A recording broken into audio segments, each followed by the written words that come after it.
ஆண்டவராகிய இயேசு கிறிஸ்துவின் நாமத்தில் உங்கள் அனைவருக்கும் எங்கள் அன்பின் வாழ்த்துக்கள். தேவஜனமே, கர்த்தர் இன்னைக்கு நம்மளோட பேச போகிற ஒரு தலைப்பு, சூழ்நிலைகள் எதிர்மறையாக இருக்கும் பொழுது நம்மளோட பேசக்கூடிய இரண்டு ஆவிகள். பரிசுத்த வேதாகமத்தில் ஆத்துமா விலையேற பெற்றது அப்படிங்கிறத நம்ம பார்க்குறோம். இந்த ஆத்துமா விலையேற பெற்றதாக இருக்கிறதுனால தான் ஆண்டவராகிய இயேசு கிறிஸ்து நம்மளை மீட்டெடுக்கும்படி பரலோக மகிமையை விட்டுட்டு, பிலிப்பியர் புஸ்தகம் 2வது அதிகாரத்தில் வாசிக்கிறோமே, இயேசு கிறிஸ்துவானவர் பிதாவுக்கு சமமாக இருக்கிறத கொள்ளையாடின பொருளாக எண்ணாமல் தம்மை தாமே வெறுமையாக்கி அடிமையின் ரூபம் எடுத்து மனுஷர் சாயலானார். சிலுவையின் மரண பரியந்தம் கீழ்ப்படிந்தார். எதற்காக அப்படின்னா, இயேசு கிறிஸ்து தேவனுக்கு சமமானவர், தேவனுடைய குமாரன். பரலோக மகிமையை விட்டுட்டு ஏழ்மை குலத்தில் பிறக்கிறார். எதுக்காக அப்படின்னா, நம்மளுடைய ஆத்துமா விலையேற பெற்றது. அதனால் தன்னுடைய ஜீவனை கொடுத்தாவது ஆத்துமாக்களை மீட்டெடுக்கணும். அந்த ஆத்துமா ஆண்டவர்கிட்டருந்து வந்தது. இந்த ஆத்துமா நரகத்துக்கு போகக்கூடாது. அதனால் இந்த ஆத்துமா விலையேற பெற்றதாக இருக்கிறதுனால இந்த ஆத்துமாவுக்காக, மனுஷனுக்குள்ளே இருக்கிற நம்மளுடைய ஆத்துமாவுக்காக கர்த்தரும் போராடுறாரு. இன்னொரு இடத்துல பிசாசும் போராடுறான். எப்படியாவது இந்த ஆத்துமாவை பாவம் செய்ய வச்சு நரகத்துக்கு கொண்டு போயிடணும்னு சொல்லி நம்மளுடைய ஆத்துமாவுக்காக ரெண்டு பேருமே போராடுறாங்க. சரி, இது எப்படி?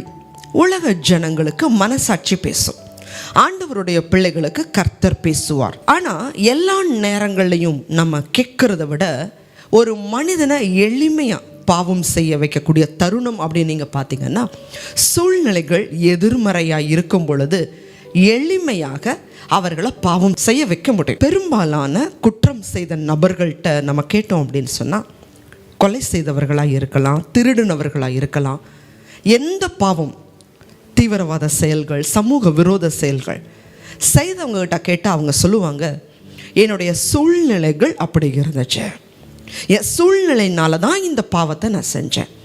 எல்லாருமே தாங்கள் செய்த பாவத்துக்கும் குற்றத்துக்கும் சொல்லக்கூடிய ஒரே காரணம், என் சூழ்நிலை என்னை அப்படி பண்ண வச்சது. அப்போ இந்த சூழ்நிலைகள் எதிர்மறையாக இருக்கும் பொழுது பிசாசு அவர்களை தூண்டிவிட ஆரம்பிப்பான்.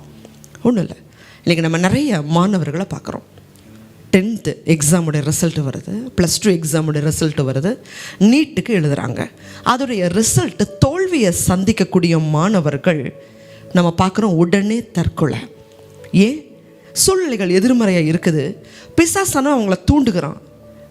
நீ ஃபெயில் ஆகிட்ட, இந்த தோல்வியான முகத்தை வச்சுக்கிட்டு எப்படி உன் ஃப்ரெண்ட்ஸை பார்ப்ப? உங்கள் அப்பா அம்மா உன் மேலே அவ்வளோ நம்பிக்கை வச்சுருந்தாங்க, எப்படி அவங்க முகத்தில் முழிப்ப? இந்த அவமானத்தை நீ எப்படி ஃபேஸ் பண்ணுவ? இனிமேல் உன் லைஃப் முடிஞ்சிருச்சு, அவ்வளோதான். ஒரே காரியம், நீ தற்கொலை பண்ணிக்கோ. இதுலேருந்து தப்பிக்கணும்னா, இந்த அவமானத்துலேருந்து, இந்த தோல்வியிலேருந்து தப்பிக்கணும்னா நீ தற்கொலை பண்ணிக்கோ. ஆனால் தற்கொலை மட்டும்தான் அதுக்கு முடிவானா? இல்லை. அடுத்த முறை அவங்க முயற்சி பண்ணலாம். ஒவ்வொருவருக்குள்ளேயும் தேவன் ஒவ்வொரு தாளந்துகளை வச்சிருக்கிறார். அந்த தாளந்துகளுக்கு நேராக அவங்க பயணிக்க முடியும். ஆனால் பிசாசான அவனோட மனக்கண்களை குருடாக்குறான். இனிமேல் உனக்கு வாழ்க்கை இல்லை, அவ்வளோதான். எல்லா பிரச்சனைக்குமே முடிவு இருக்கு. தற்கொலை அப்படிங்கிறது ஒரு முடிவு இல்லை. எங்கேயும் ஒரு மனிதனால் எதை செய்தாவது பிழைத்து கொள்ள முடியும். டாக்டர் தொழில் இல்லைன்னா வேற தொழில். 10th இந்த வருஷம் எழுத முடியலன்னா அடுத்த வருஷம் எழுதலாம். எல்லாத்துக்கும் ஒரு அடுத்தடுத்த நிலைகள் உண்டு.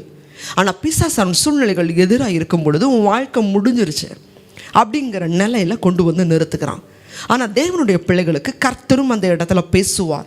நம்ம கவனித்து கேட்க வேண்டிய இடத்துல நம்ம இருக்கிறோம். பரிசுத்த வேதாகமத்தில் அநேகம் தேவதாசர்களில் நம்ம பார்க்குறோம் அப்படின்னா, மோசேயுடைய வாழ்க்கையை, இந்த பிசாசு பார்த்திங்க அப்படின்னா ஒரு மனிதனுடைய வாழ்க்கையில் எப்போ போராடுவான்னா, கருவறையில் இருந்தே போராட ஆரம்பிப்பான். கருவறையில் இருந்து அந்த குழந்தை என்னைக்காவது வெளியில் வந்து ரட்சிக்கப்பட்டு பரலோகம் போயிடுமா, ஆண்டவரை தெரிஞ்சுக்குமா, நல்லது செஞ்சிருவானா அப்படின்னு சொல்லி அந்த குழந்தை கருவில் இருந்து கல்லறை வரைக்கும் அழிக்கிறதுக்காக அவன் தீர்மானிக்கிறான்.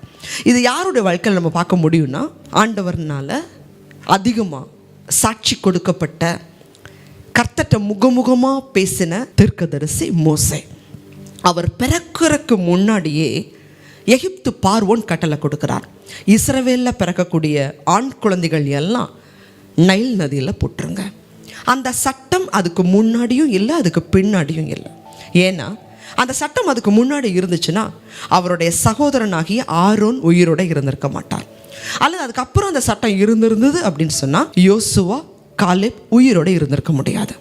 தேவஜனமே, தேவன் ஒரு மனிதனை குறித்து திட்டம் வைத்திருக்கிறாங்க அப்படின்னா அவர்களுக்கு பிசாசு அதிகமாக வேலை செய்ய ஆரம்பிப்பான். உங்கள் வாழ்க்கையில் பிரச்சனை வருதா, போராட்டங்கள் வருதா, உங்களை குறித்து தேவன் ஒரு உயரிய நோக்கத்தை வைத்திருப்பார். பிசாசு அழிக்க போராடுகிறான், முடியல.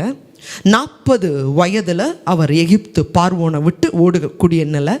80வது வயதில் மீதியானேர் தேசத்தில் அவர் இருக்கிறார், ஆடுகளை மேய்த்து கொண்டு இருக்கிறார். அந்த இடத்துல ஆண்டவர் தன்னுடைய ஊழியத்துக்காக அழைப்பு கொடுக்கிறார்.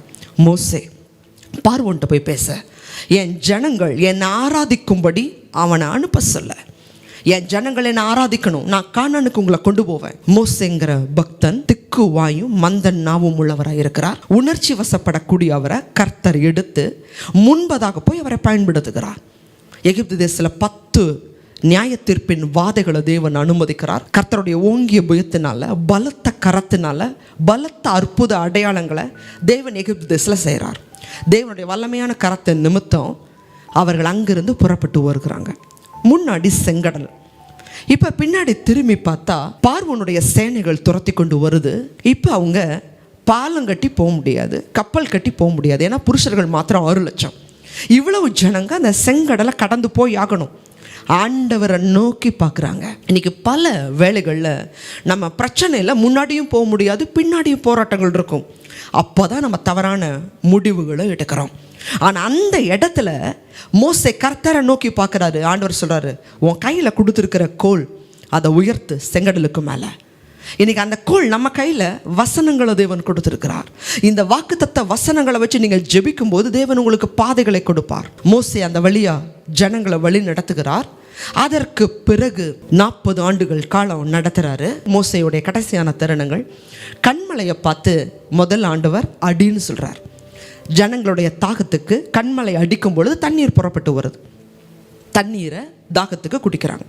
அதே போல் 2வது சம்பவம் நடக்குது.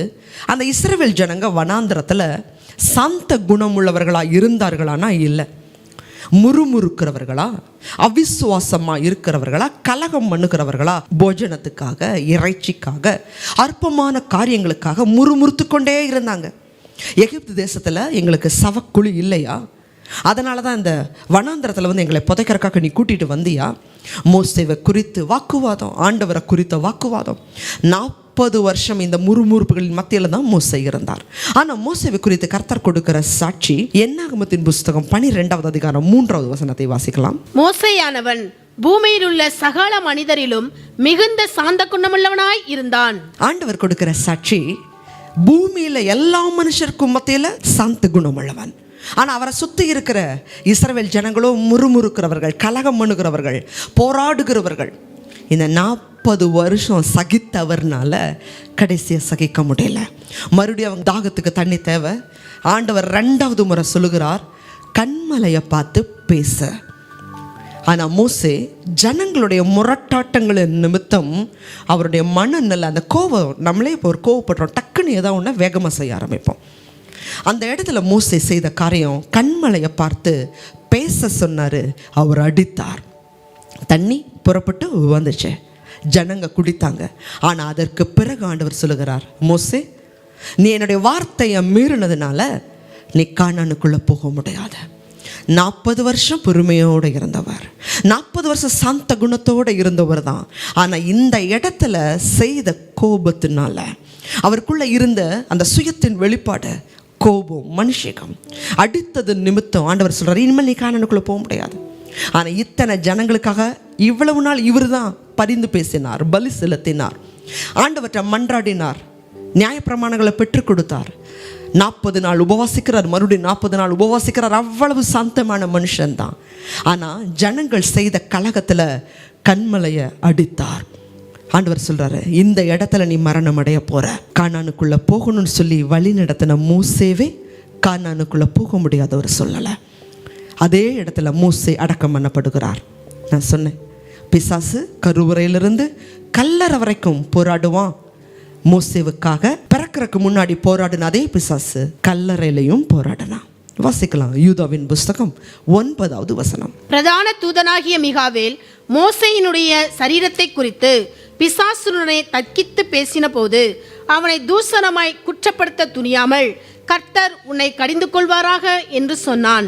மோசேவை அடக்கம் பண்ணுவதற்கு மிகாவேல் தூதன் அடக்கம் பண்ணும் பொழுது அந்த இடத்துல பிசாசு வந்து நிற்கிறான். மோசேவை குறித்து குற்றப்படுத்தும்படி, இவர் கீழ்ப்படியிலேயே இவர் எப்படி பரலோகம் போவான்னு சொல்லி ஒருவேளை தர்க்கித்திருக்கலாம்.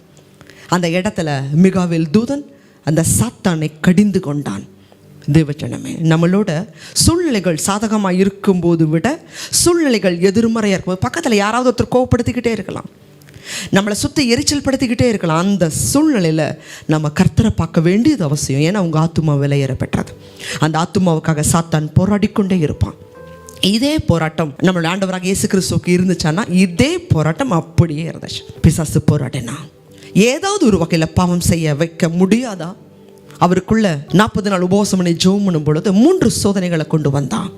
மாம்ச இச்சை, கண்களின் இச்சை, ஜீவனத்துடைய பெருமை, அவருக்குள்ள இருக்கிற தெய்வீக தன்மை பெருமையை கொண்டு வரும்படி, நீர் தேவனுடைய குமாரனே ஆனால் இதை செய்யுங்க. அவருக்குள்ள எப்படியாவது பெருமையை கொண்டு வந்துட முடியுமா? போராடினா. இச்சையை கொண்டு வர முடியுமா? போராடினா.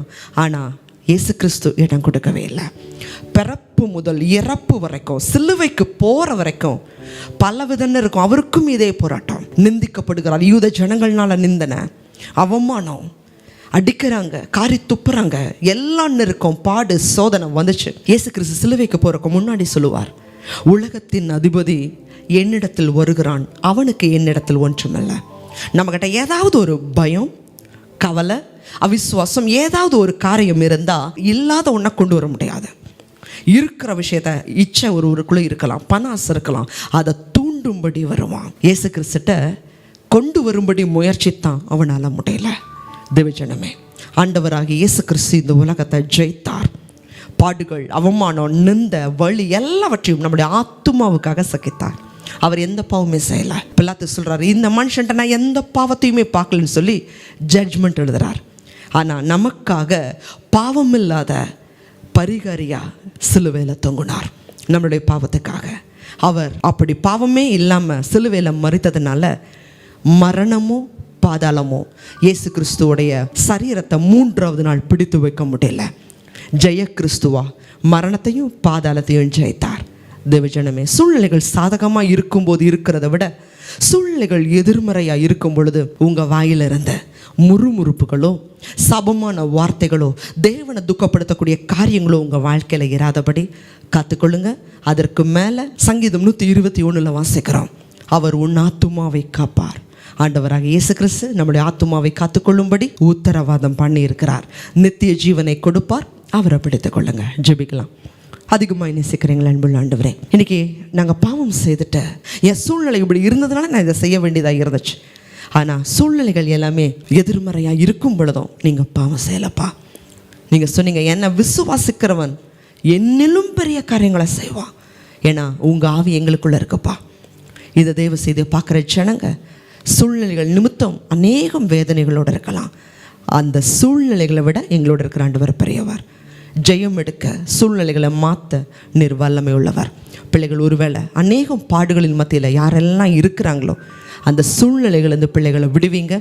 அதுலேயும் தகப்பனே லீலி புஷ்பத்தை போல பிள்ளைகளுடைய வாழ்க்கை கர்த்தருக்கு நற்சாட்சியாக இருக்கட்டும்.